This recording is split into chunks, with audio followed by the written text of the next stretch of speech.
Voilà, donc nous allons poursuivre nos travaux, hein, mais je tiens à rappeler et j'invite en même temps Frédéric Poupa à s'installer à la tribune, que ce séminaire est bien sûr le premier de l'axe numérique de Francophonia, qui, comme cela a été dit, regroupe une trentaine de chercheurs qui sont issus des 6 universités de la région Nouvelle-Aquitaine.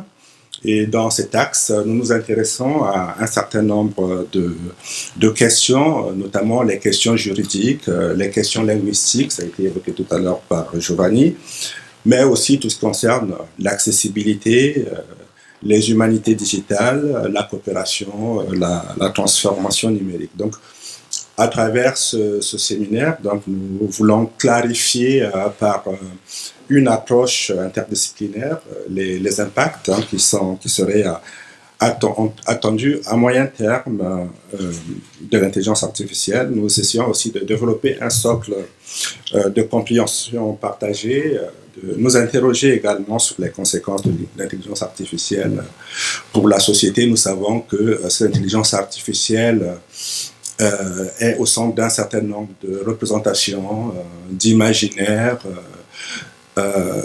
On pense qu'il y a beaucoup d'opportunités qui sont liées à cette intelligence artificielle, mais aussi des risques. Hein. Je pense ici à cette phrase d'Ellul qui nous disait que la technologie, parce que l'intelligence artificielle est une technologie, est à la fois un enjeu, un défi, mais aussi un risque. Donc je pense qu'on va aujourd'hui nous interroger sur ces enjeux, sur ces défis et sur ces risques.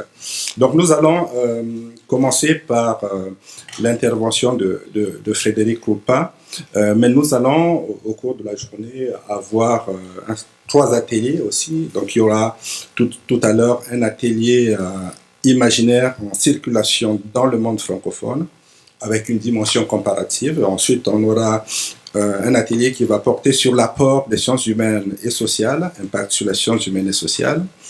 Et enfin, un atelier sur éducation et traitement automatique du langage et art francophone. Et nous allons terminer avec une conférence de Thierry Ménissier, hein, que je remercie, qui a fait le déplacement depuis Grenoble. Alors, Frédéric Poupa, donc Frédéric, donc tu es américaine et tu me diras si je ne me trompe pas, mais tu as fait ta thèse de doctorat en art et sciences de l'art, option design, sous la direction de Bernard Darras, oui, c'est ça. Tout le monde connaît ici à l'université Paris 1, Panthéon-Sorbonne. Et cette thèse portait sur les jeux vidéo pour les filles.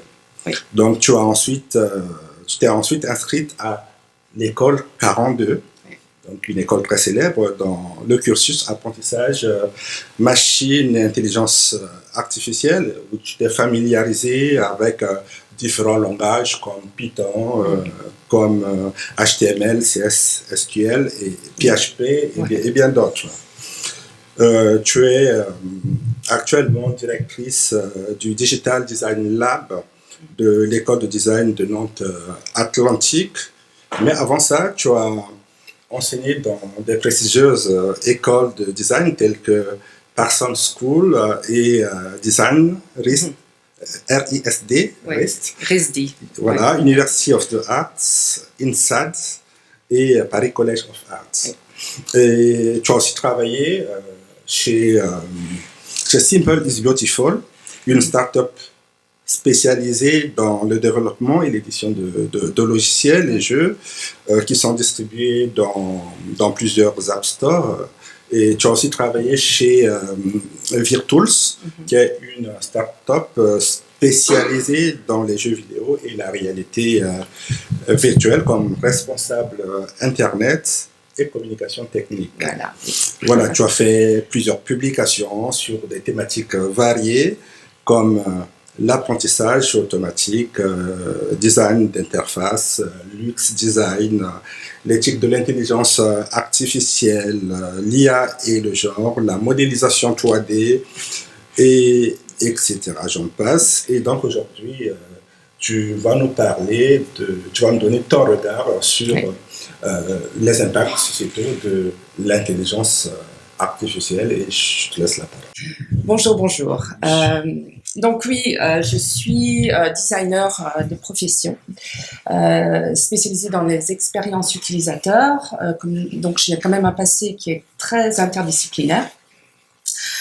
Et mon travail, après avoir fait mon postdoc à l'école 42, est vraiment orienté autour de la conception des modèles d'apprentissage automatique, donc le machine learning en bon franglais. Donc, je suis là pour vous présenter un peu du travail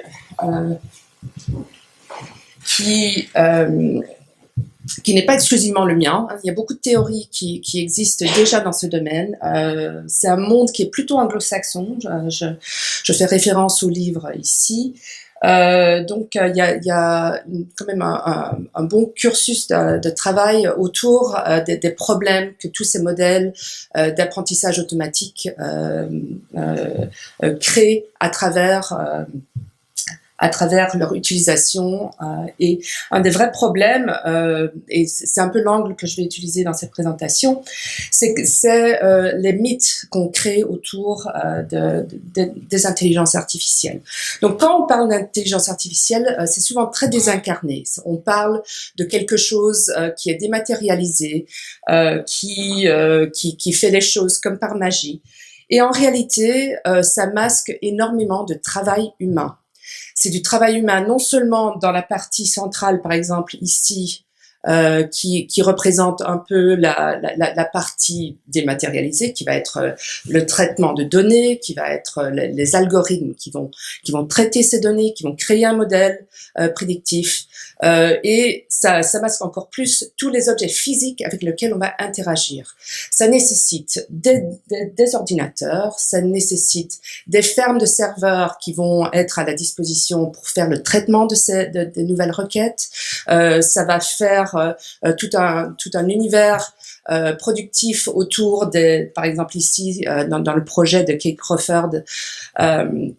Ça va présenter tout un arsenal de production pour les speakers avec lesquels on va interagir, par exemple dans tous les traitements de chatbots, comme ils s'appellent, tels que Siri, Echo, Amazon Echo, etc., etc. Donc, ce projet a comme but de montrer un peu tout ce travail, toutes ces ressources qui sont mobilisées pour quelque chose que nous considérons comme étant relativement désincarné.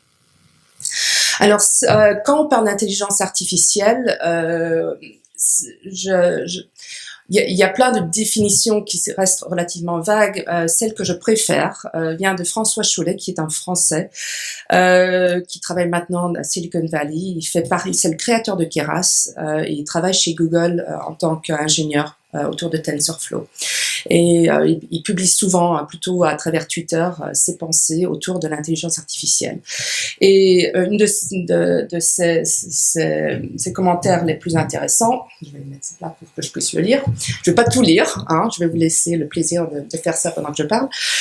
C'est surtout la manière dont lui il va définir ce que c'est de l'intelligence. Donc l'intelligence, c'est l'adaptation à des inconnus dans un éventail de tâches et de domaines inconnus. L'automatisation, qui est en réalité ce qu'est l'intelligence artificielle, c'est l'automatisation cognitive. L'automatisation consiste au mieux à traiter de manière robuste les inconnus connus sur les tâches connues. Voilà. Ce qui est déjà incroyablement difficile nécessite beaucoup de ressources dans le monde réel, qu'il s'agisse d'ingénierie ou de données. Donc, cette idée qu'on fait de l'intelligence et les mythes qui vont s'inscrire autour de cette technologie à travers le cinéma, à travers la science-fiction, est quelque chose que les gens amènent avec eux quand ils vont interagir avec cette technologie.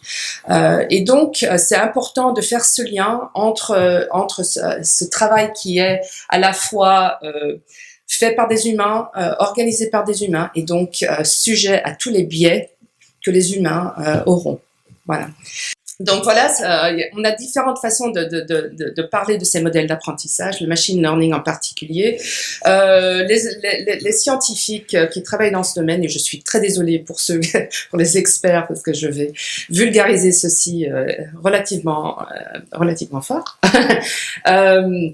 Le machine learning s'applique à différents secteurs. Donc, quand on parle, et en particulier autour des traitements de langage, on se retrouve dans des secteurs qui vont utiliser différentes approches sur le traitement des données, sur la manière dont elles vont être traitées.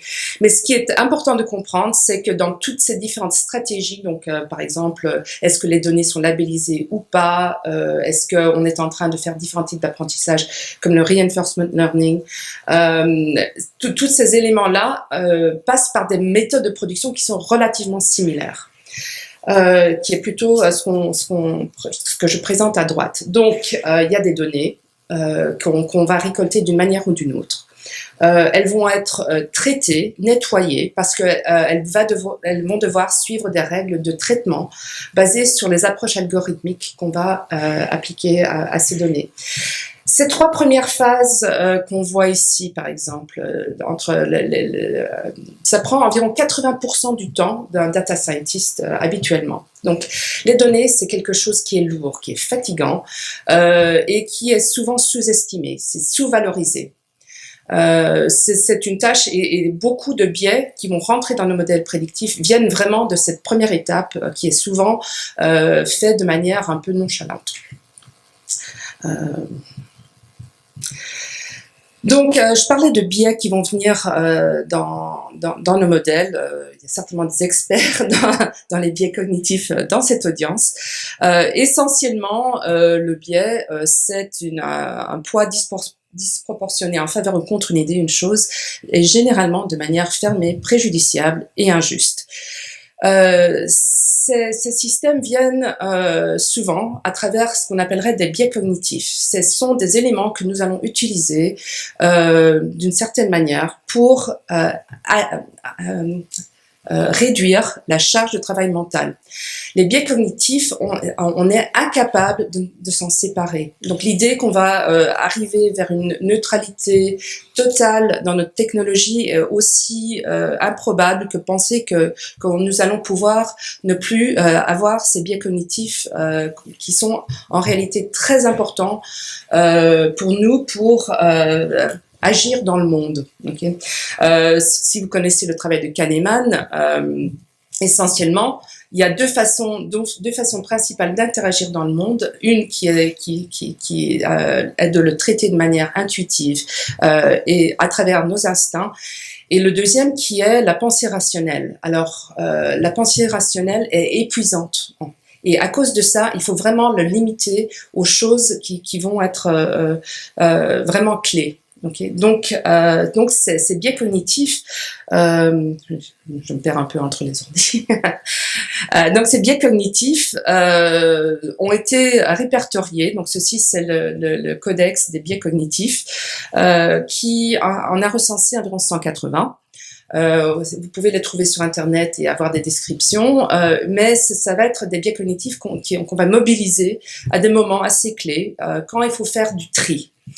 Quand il y a trop d'informations et qu'il faut décider ce qui va être saillant, quand on se trouve justement devant quelque chose qui est flou et qu'on a besoin d'y attribuer du sens, quand on a besoin de décider si quelque chose est dangereux ou pas, et dernièrement, quand il y a beaucoup d'informations, on va faire le tri par les éléments qu'on va choisir de mémoriser. Qu'est-ce qui va rentrer dans nos mémoires ? Voilà. Donc, c'est important de comprendre quand on parle des biais dans la technologie, des modèles prédictifs, que l'idée de rendre ça non biaisé est quasi impossible. Voilà.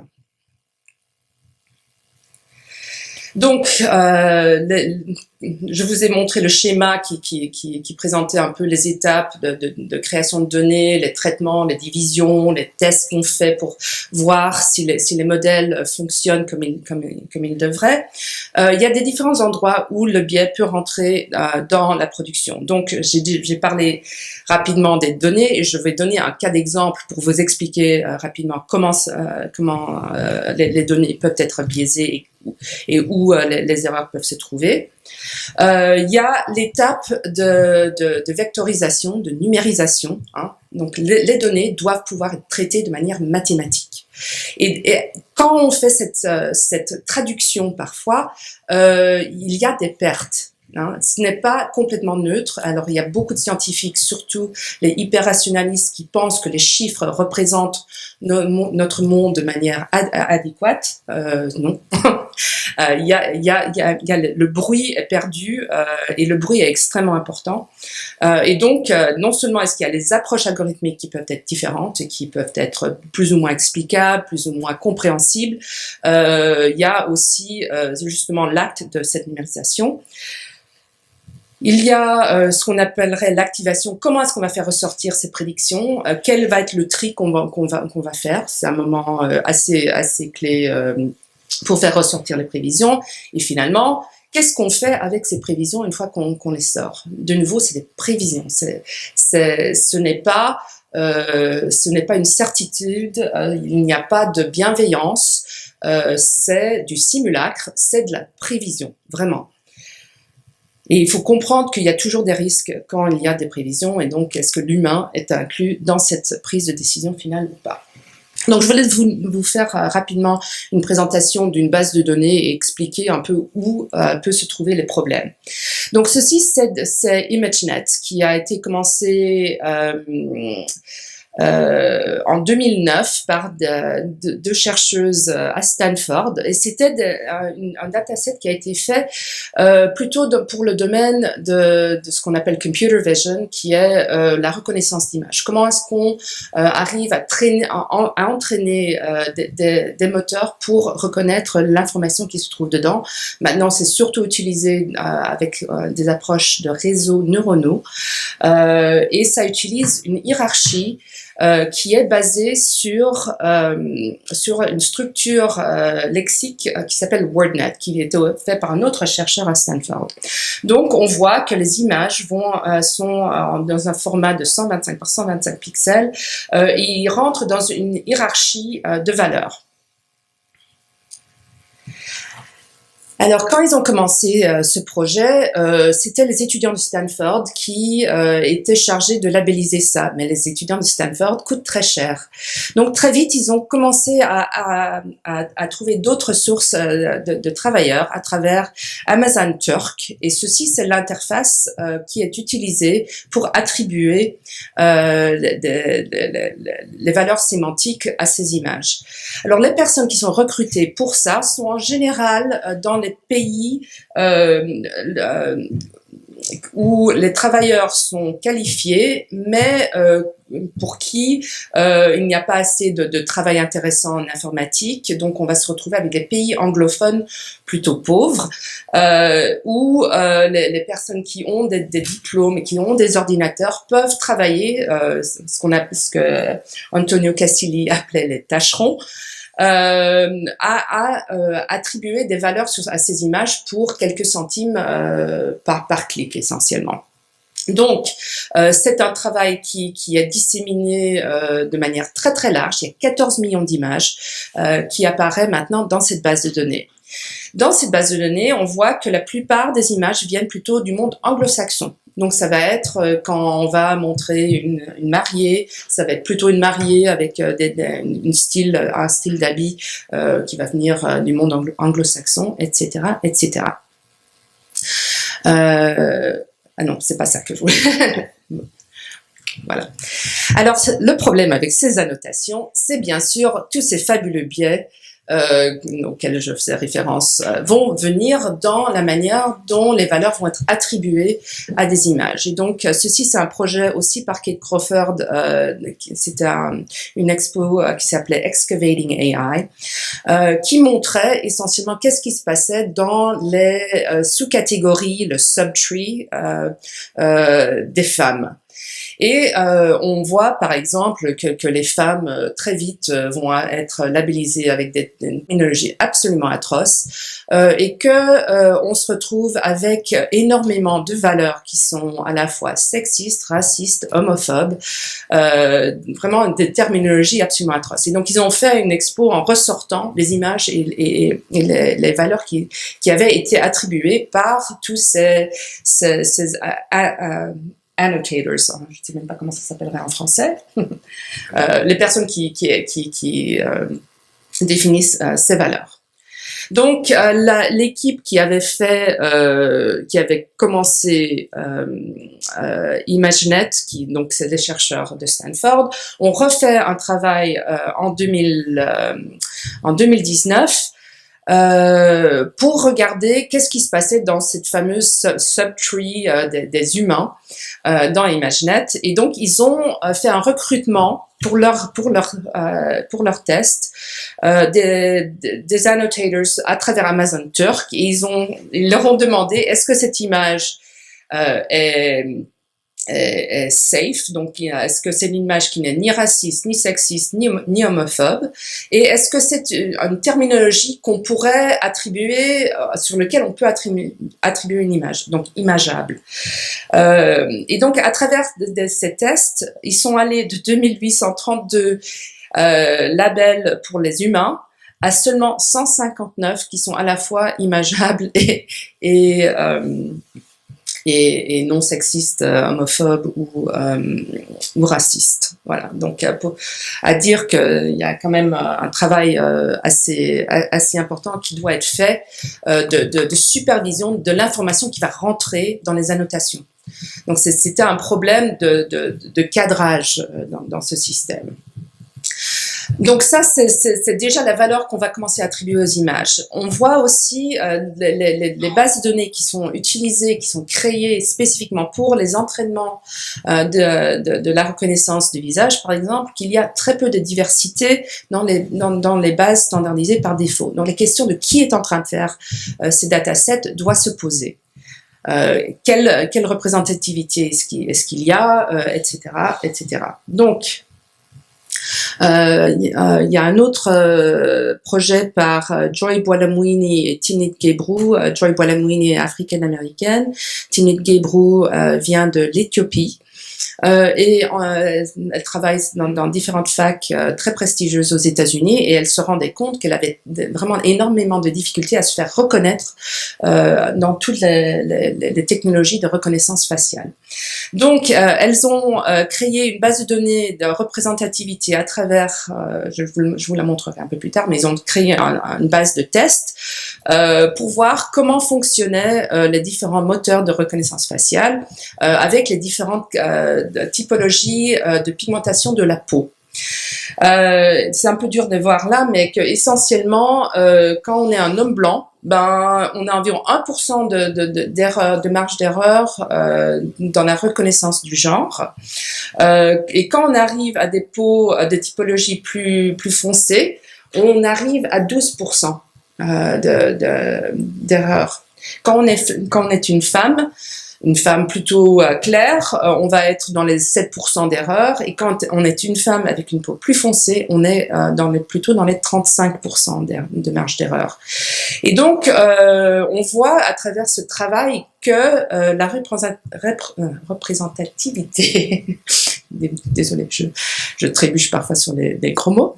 On voit que la représentativité est extrêmement importante et que ces fameuses technologies qui sont faites par les Américains, mais qui sont exportées comme un standard technologique partout dans le monde, y compris en Asie, y compris en Afrique, va avoir des problèmes à traiter certaines peaux qui sont plus sombres que d'autres. Voilà, et par exemple, IBM et Faces Plus qui étaient pas plus efficaces qu'un coin toss, voilà, vraiment très mauvaise performance. Donc, comme je disais, les filles ont créé un dataset de benchmark autour des représentants, les représentants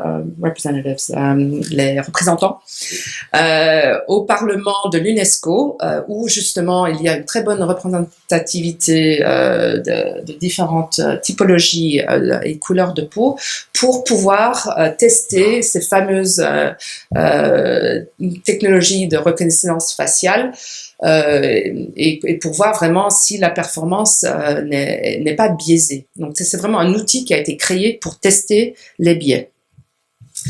D'autres recherches assez intéressantes, un peu plus récentes, qui sont des tests aussi sur des représentants des États-Unis, à essayer de voir s'il y avait une différence de genre à travers les mots qui ressortaient sur les analyses d'images.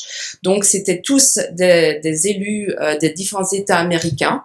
Ils ont vu que là, par exemple, on va attribuer des valeurs plutôt valorisantes, plutôt sur l'action, plutôt sur le poste, et les analyses des femmes va beaucoup plus se focaliser sur les apparences, description de sourire, des couleurs de cheveux, bien que techniquement ce sont des postes égaux. Donc, on voit que ces valeurs qu'on a dans la société, on le retrouve dans nos outils à décision automatisée. Alors, pourquoi est-ce que c'est important de pouvoir... je vois que ça passe très mal, donc je suis désolée, Enrica. Donc bref, pourquoi est-ce que c'est important cette idée de reconnaissance de genre? Parce que derrière les outils automatisés vont avoir des traitements différents des personnes basés sur leur sexe. Donc par exemple, une fois que Google considère à travers nos profils et nos comportements qu'on est soit un homme ou une femme, ils vont commencer à nous envoyer des pubs différentes, ils vont nous envoyer apparemment des annonces pour des postes de travail qui vont être différentes, et ceci derrière a des répercussions sur le type de projection professionnelle qui peuvent être possibles derrière. C'est une des causes qui derrière va potentiellement réduire la présence des femmes en informatique, qui était donc le sujet de ma thèse. Donc j'ai vraiment focalisé un peu sur la base de données. Donc il y a beaucoup de problèmes sur la manière dont les données sont récoltées. Il y a la manière dont elles sont traitées, les annotations qu'on va y rajouter. Mais ce n'est pas tout. Et penser que c'est tout, c'est un peu le problème, parce qu'en réalité, la société définit les valeurs qui méritent d'être explorées. La science n'est pas une activité neutre. On va mettre les moyens, on va mettre l'argent sur les sujets qu'on considère importants. Et donc, quand on a une classe extrêmement favorisée ensemble, qui sont en train de construire nos technologies du futur, il faut se poser la question de la diversité justement de ces équipes. Et ça, c'est vraiment le terrain sur lequel je suis en train de travailler, ce qui est la diversification justement des profils des personnes qui créent nos outils prédictifs. Donc, cette problématique est quelque chose pour moi qui est vraiment clé. Donc, très vite, je ne sais pas combien de temps il me reste. Je pense qu'il faut penser à conclure pour laisser le temps de la discussion. Ah, ok. Oui, bon, ouais, donc là, c'est bon. Peut-être que je vais arrêter là parce que je crois que j'ai probablement encore 30 slides. Désolée. Oui, je pense que tu pourras revenir sur un certain nombre de points pendant la discussion. Pas de souci. Merci. Donc, merci.